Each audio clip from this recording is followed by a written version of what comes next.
Hi everyone, Happy New Year and welcome back to Kids Church. I hope you had a great New Year's Day and I hope you've had a great time off from school. I'm sure there's a lot of you that are looking forward to getting back to school this week, and I'm sure there are some that are not. But I hope you have a great first day back to school tomorrow. All right, I have a new verse because it's January. So here we go. Ready? Rejoice in the Lord always. I will say it again, rejoice. Philippians chapter 4, verse 4. We'll say it again. Rejoice in the Lord always. I will say it again, rejoice. Philippians chapter 4, verse 4. So just as a reminder, as the month goes on and you memorize that verse, you can call me at any time to say it over the phone, or you can call First Baptist Church of Waterford, Connecticut, and say it to Mrs. Ledestri, our secretary. And we are keeping track of who's memorizing their verses. And when we can finally see you guys again, we're going to have something for you if you've been memorizing them. Okay? So, new story this week. Remember what happened last week, right? Jesus was baptized by John the Baptist. So we're going to continue with our story. This story is called Let's Go, and it's about Jesus being tempted in the desert, and he chooses his helpers, and it's from the book of Matthew chapter 4, Mark chapter 1, and Luke chapters 4 through 6.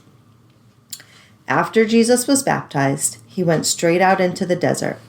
That might seem like an odd place to go because, as you know, deserts are very hot, and there isn't any food or water or places to stay. But Jesus needed to get away by himself and be somewhere quiet and lonely. He needed to be with his heavenly Father to get ready for his new life. In the desert, Jesus thought about the secret rescue plan he had made with God.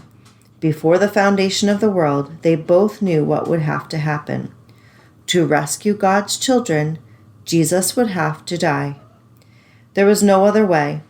It was the reason he had come. Now that old enemy, the one who had spoken through the snake to Adam and Eve back in the garden, remember him? He didn't want Jesus to rescue God's people, so he lied to Jesus. "Are you really God's own son?" he whispered. "Poor you. God must not love you. You don't need to die. Do it my way." "Yes, and no," Jesus said to the liar. "I will do what God says." And from that moment on, nothing would ever be the same. Jesus wasn't like Adam. Jesus was a new kind of man. He would not believe the terrible lie that the enemy spoke. Jesus knew God loved him, and he would trust God no matter what. It was just as God had promised to Adam and Eve all those years before. Jesus had come to do battle against the snake's work. He would get rid of the sin and the darkness and the tears. And he would suffer, but he would win. Here's your picture. See the snake on the bottom? There, that's the liar, right?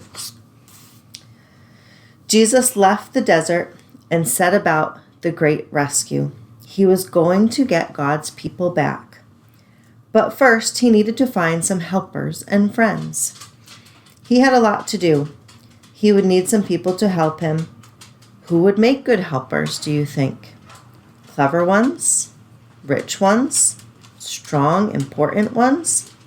Some people might think so, but I'm sure by now you don't need me to tell you that they'd be wrong.